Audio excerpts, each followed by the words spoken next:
Hello, welcome to Oxford Heirlooms. In this video, we're on the Singer 347 sewing machine with the vintage buttonholer attachment here in the back, and I'm sewing buttonholes.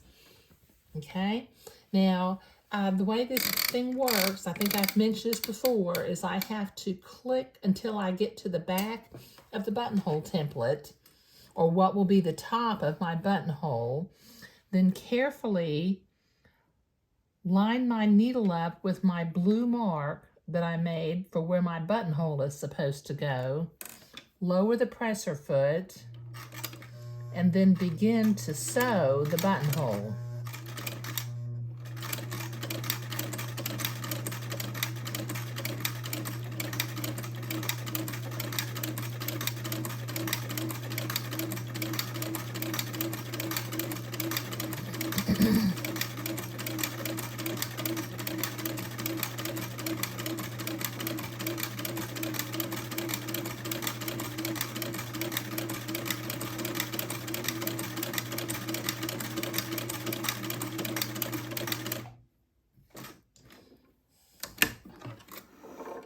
And as I mentioned before, I love this buttonhole attachment. It makes perfectly lovely, identical sized buttons over and over again, because of the cams that are in there. And I think I've mentioned with my newer sewing machine, you see how pretty that buttonhole is? Isn't that nice?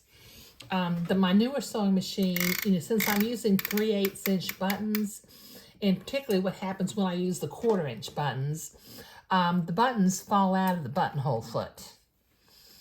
And that is very, very annoying, as you can imagine. Okay, so let me line it up with my blue line again. And then I will slowly start sewing my buttonhole.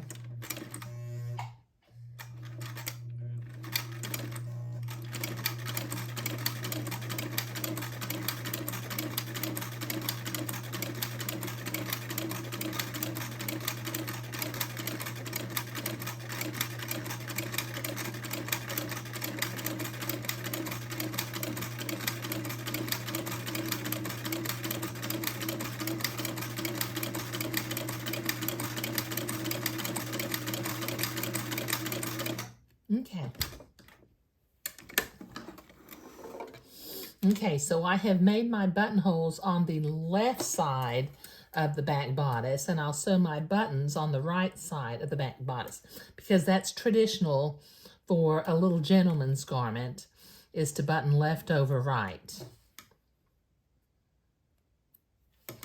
Okay, now I have to repeat this at the crotch at the front, but I'm going to have to change to my blue thread because I was just sewing with white thread. Okay, now I'm going to be sewing buttonholes on the front of my crotch, and then I'll sew buttons on the back of the crotch. And don't ask me why I do buttonholes down here. If you would rather do snaps at the crotch, that's perfectly fine with me. Okay, so I'm going to make these 2 buttons, and this will take me a minute. Okay, I've got all my buttonholes sewn, and I've also gone ahead and sewn my buttons. I've got them here at the crotch, so the buttonholes are actually on the front of the body, and the buttons themselves are on the back of the body. And on the back of the garment, the buttonholes are on the left side of the bodice, and the buttons are on the right side of the bodice. Now, if you notice, the last thing that I have to do is I have to fold this excess entredo to the inside of the garment where the body attached to the bodice, and also at the neckline. So this will take me a minute to do. Okay, so with the exception of getting my spray bottle of distilled water out, I've got some blue fabric markings still on the garment that I need to take care of. I think that this garment turned out to be extremely elegant.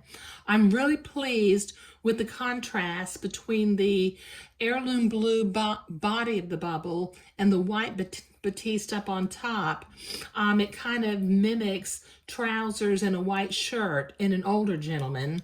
And I like the addition of the blue ribbon in the beading that brings the blue up to the bodice. But the front panel turned out just spectacular, don't you think? Isn't that lovely?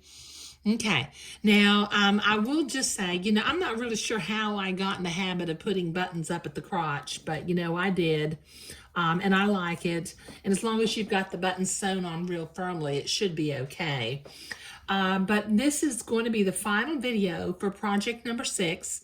So happy sewing, everyone.